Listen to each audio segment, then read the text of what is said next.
Bahujan Samaj party जिंदाबाद। माननीय प्रभारी जी संघर्ष करो, माननीय प्रभारी जी संघर्ष करो। दया करुणा के सागर तथागत बुद्ध के चरणों में श्रद्धा सुमन अर्पित करते हुए शिक्षा की जो जलाने वाले सामाजिक क्रांति के अवधूत महात्मा ज्योतिराव फुले, आरक्षण के जनक छत्रपति साहू जी महाराज, भारतीय संविधान के निर्माता भारत रत्न परम पूज्य बाबा साहब भीमराव अम्बेडकर जी के चरणों में श्रद्धा सुमन अर्पित करते हुए वामसेफ डीएसपी और बीएसपी के जन्मदाता संस्थापक मानवर कांशीराम साहब के चरणों में श्रद्धा सुमन अर्पित करते हुए बहुजन समाज पार्टी की राष्ट्रीय अध्यक्ष, पूर्व राज्यसभा सांसद, उत्तर प्रदेश में 4 इस प्रदेश के अंदर भारतीय जनता पार्टी और कांग्रेस की जो नीतियां हैं उनको उजागर करने के लिए पूरे प्रदेश में ये ग्वालियर से 26 तारीख से इसकी शुरुआत हुई और ग्वालियर जिले में घूमी, श्योपुर जिले में गई और आपके मुरैना में सभी विधानसभाओं में घूमती हुई कल ये अम्बा में घूमेगी। इस रथ यात्रा का मकसद ही है कि इस देश में जो बहुजन समाज के लोग हैं, एससी, एसटी, ओबीसी, माइनॉरिटी और अपर कास्ट के गरीब, किसान, मजदूर, इनको जागरूक करके इनको बहुजन समाज की विचारधारा बताकर और इस देश के अंदर और उसके बाद भारतीय जनता पार्टी को मौका दिया। लेकिन दोनों ही पार्टियों ने आपस में कंपटीशन किया। जब देश आजाद हुआ, कांग्रेस के हाथ में बागडोर आई तो कांग्रेस ने कहा गरीबी हटाएंगे, गरीब और किसानों का नारा दिया और देश का गरीब किसान इसी उम्मीद में कि कांग्रेस पार्टी हमारा भला करेगी, हर 5 साल में उसको वोट देती रही और कांग्रेस की सत्ता बनती रही। लेकिन आज तक गरीबी दूर नहीं हुई। आज हम देखते हैं किसानों की गांव में हालत क्या है। आज आधुनिक भारत बनने जा रहा है, लेकिन किसानों की भी हालत जैसी की तैसी है। और यही काम 2014 से भारतीय जनता पार्टी ने गांव गरीब और किसान का नारा दिया और लोगों से कहा आपके अच्छे दिन आएंगे, आपके खाते में 15 लाख रुपए आएंगे, बेटी बचाओ बेटी पढ़ाओ। साथियों, ये नारा देकर कांग्रेस और बीजेपी ने हमें ठगने का काम किया, झूठे वादे खोखले नारे देने का काम किया। अब इस बात को आपको समझना है कि हमेशा जब भी चुनाव आते हैं तो कांग्रेस और बीजेपी में कंपटीशन होता है। किस बात का कंपटीशन होता है कि हम जो कर्णप्रिय नारे हैं, जो आपको कानों में सुनने को अच्छे लगते हैं, उन दोनों पार्टी के लोग ऐसे नारे देते हैं जिस तरह से अभी आप देख रहे हैं कि नया उन्होंने नारा दिया लाडली बहना। लाडली बहना को 1000 रुपए महीने देंगे, साल भर में 12,000 रुपए होंगे और 5 साल मिले तो 12 पंजे 60,000 होंगे।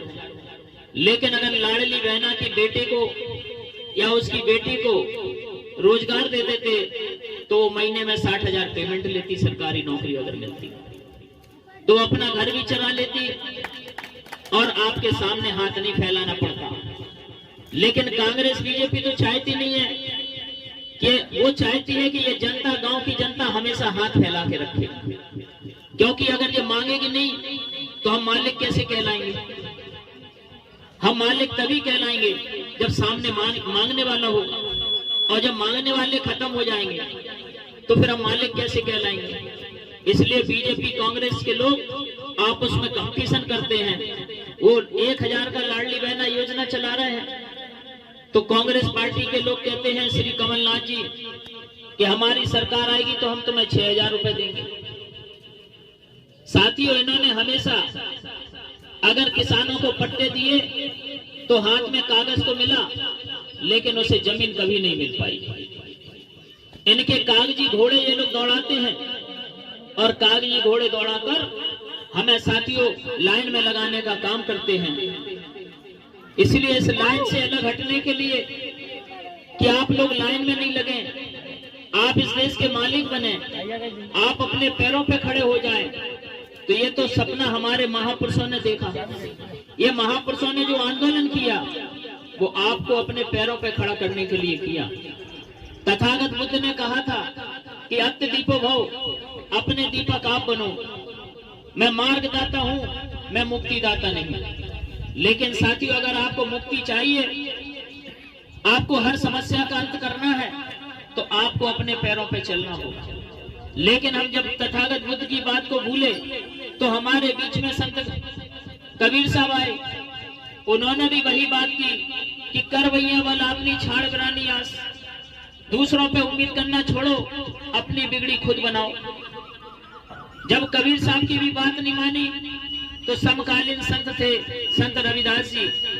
संत रविदास जी ने भी यही बात की कि पराधीनता पाप है, जान लो रे मीत, और पराधीन रहदासो कौन करेगा प्रीत। तो इसलिए हमारे महापुरुषों ने आपके बीच आकर हमें उन्होंने संदेश देने का काम किया कि आप अपने पैरों पे खड़े हो जाओ। लेकिन साथियों, फिर क्या बात है कि आज भी हालत ये है कि हम लोग दूसरों पर निर्भर हैं। हमारे महापुरुषों ने आपकी निर्भरता अंत करने का लिए आपको रास्ता दिया। लेकिन साथियों, फिर जब संत रविदास जी ने जो बात कही थी कि ऐसा चाहूं राज में मिले सबन को अन्न, और छोटे बड़े सब सम बसे रैदास रहे प्रसन्न, यानी ऐसा राज चाहते थे। लेकिन जब हम पूरे देश में देखते हैं कि ये देश कई बार गुलाम हुआ और कई बार आजाद हुआ। यहाँ मुगलों ने भी राज किया, अंग्रेजों ने भी किया, और इधर जब अंग्रेजों से आजादी मिली तो साथियों कांग्रेस और बीजेपी ने राज किया। लेकिन इस देश के अंदर जो हमारी हालत है, हमें अपने महापुरुषों ने अपने पैरों पे खड़े होने की बात की। तो बाबा साहब भीमराव अंबेडकर जी ने जब इस समाज को जागरूक किया और इसे अपने पैरों पे खड़े करने की बात की, तो उन्होंने भी 1927 में कहा था कि ये दलित शोषित समाज के लोगों, अगर आप मान सम्मान की जिंदगी जीना चाहते हो तो अपने पैरों के ऊपर खड़े हो। यानी बाबा साहब ने भी वही संदेश दिया जो बुद्ध, कबीर और संत रविदास जी ने दिया था। लेकिन बाबा साहब ने आपके लिए कानून बना दिया। आपको इस देश के अंदर स्त्री और शूद्र को विद्या वर्जित थी। आपको शिक्षा का पूरे देश के अंदर हर वर्ग को, चाहे वो कोई भी हो, देश का नागरिक है, उसको पढ़ाने की जिम्मेवारी इस सरकार की है। ऐसा कानून बनाकर बाबा साहब ने आपको शिक्षा का रास्ता खोलने का काम किया। आप इस देश में मालिक बने, आप इस देश में शासक बने, अपनी समस्याओं का अंत करें। इसके लिए साथियों उन्होंने आपको वोट का अधिकार दिया। लेकिन बाबा साहब ने उस समय कहा था, जब ये दो अधिकार दिए थे, कि आने वाले समय में 30-32 सालों में ये बहुजन समाज जब पढ़ लिख कर तैयार हो जाएगा तो ये वोट का इस्तेमाल करना सीख जाएगा। ये बात उन्होंने कही। लेकिन आज हम देख रहे हैं कि 30-32 तो छोड़ो, आज साथियों 77 साल आजादी को हो गए, और 77 साल आजादी को हुए। ये बात बाबा साहब ने जब कही थी तो अगर उसको जोड़ा जाए तो आज 90 साल हो गए।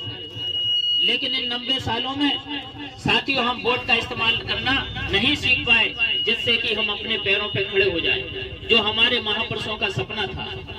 लेकिन साथियों, एक पार्टी जब शासन करती रही, फिर बीजेपी ने शासन किया। लेकिन जब उत्तर प्रदेश के अंदर बहुजन समाज पार्टी को सरकार चलाने का मौका मिला, वो सरकार, हमारा समाज, हमारे गांव के लोग ये चाहते हैं, पूछते हैं जब चुनाव आते हैं कि दो और तुम मुझे सहयोग भी दो। जब उत्तर प्रदेश के लोगों ने दोनों हाथ ऐसे किए, इस बात को समझ गए वो, और दोनों हाथ ऐसे किए तो वहाँ 4-4 वर्ष सरकार चलाने का मौका मिला। तो संत रविदास जी की बात, सपना साकार हुआ कि ऐसा चाहूं राज में मिले सबन को अन्न, और छोटे बड़े सब संबस रैदास रहे प्रसन्न। इसलिए आदरणीय बहन जी ने उत्तर प्रदेश में सरकार बनाने पर सर्वजन हिताय और सर्वजन सुखाय का नारा दिया कि अब कोई छोटा बड़ा नहीं, लेकिन जिसकी जितनी जरूरत है, जिसको पहले जो जरूरत है साथियों उनको पूरी की जाएगी। इसलिए आदरणीय बहन जी ने, जो हमारे लोगों के साथ अन्य अत्याचार होता था, अन्य अत्याचार का अंत करने के लिए के द्वारा कानून का राज स्थापित करने के लिए 1 महीने के अंदर 1,45,000 गुंडों को जेल की सलाखों के अंदर पहुंचाने का काम किया। इससे साथियों भय मुक्त समाज बना। और जब उत्तर प्रदेश के अंदर बहन जी की सरकार में जो हमारे भूमिहीन गरीब थे, किसानी तो करते थे लेकिन उनके पास जमीन नहीं थी, तो साथियों आदरणीय बहन जी ने ऐसे लोगों की सूची बनाकर सर समाज के गरीब लोगों को 3-3 एकड़ के पट्टे देकर और साथियों उनको जमीन मौके पर देने का काम किया।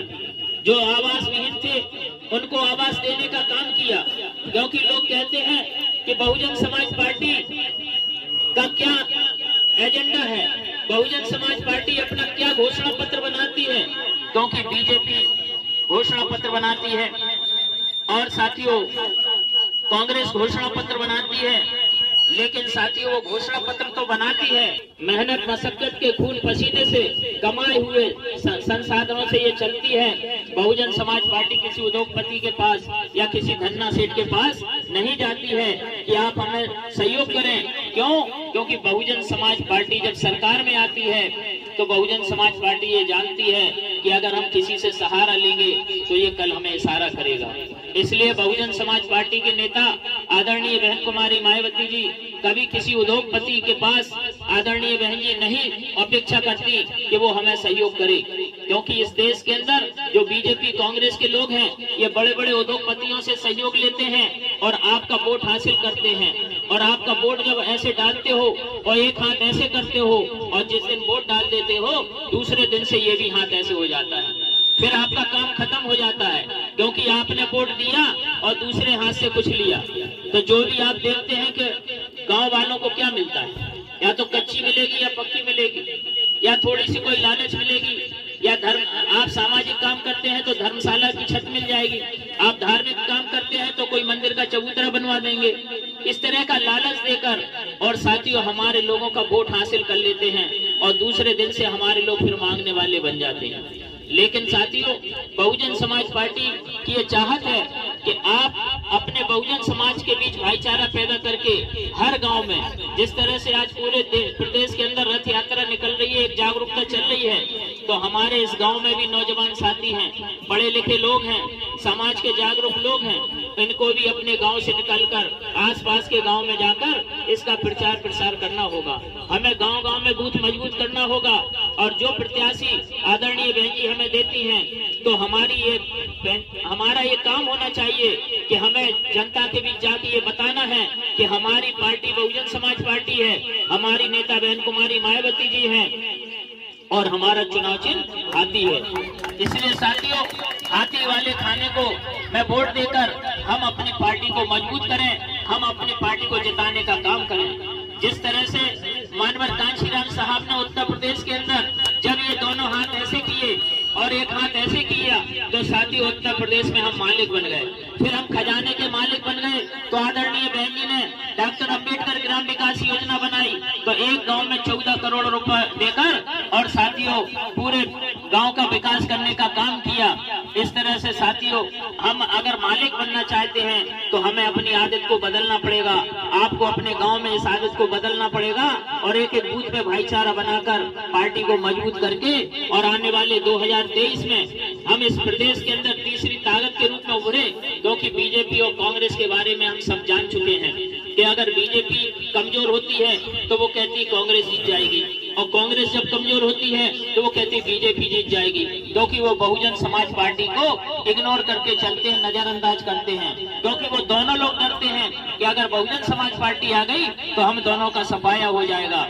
लेकिन साथियों अगर बहुजन समाज पार्टी आती है तो आपकी जो दुख तकलीफें हैं, जो आपकी परेशानियां हैं, चाहे वो गांव की हो, चाहे रोजगार की हो, चाहे स्वास्थ्य की हो, चाहे चिकित्सा की हो, क्या किसी भी तरह की आपकी समस्या हो, उन समस्याओं का अंत करने के लिए आपको बहुजन समाज पार्टी की सरकार बनाना होगी। आपको चुनाव चिन्ह हाथी वाले खाने पर बटन दबाना होगा।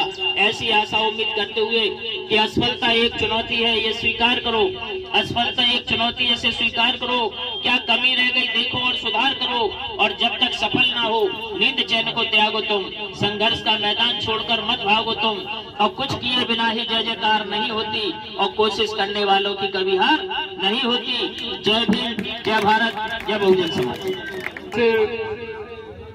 नुक्कड़ मीटिंग में कुछ भी कहने से पहले दया करुणा के सागर तथागत गौतम बुद्ध को मैं नमन करते हुए दीर्घायु की कामना करते हुए, सम्मानित साथियों, बहुजन राज सत्ता अधिकार यात्रा में हमारे बीच मुकेश अहरवार जी, सबको सबका शासन ढीला है।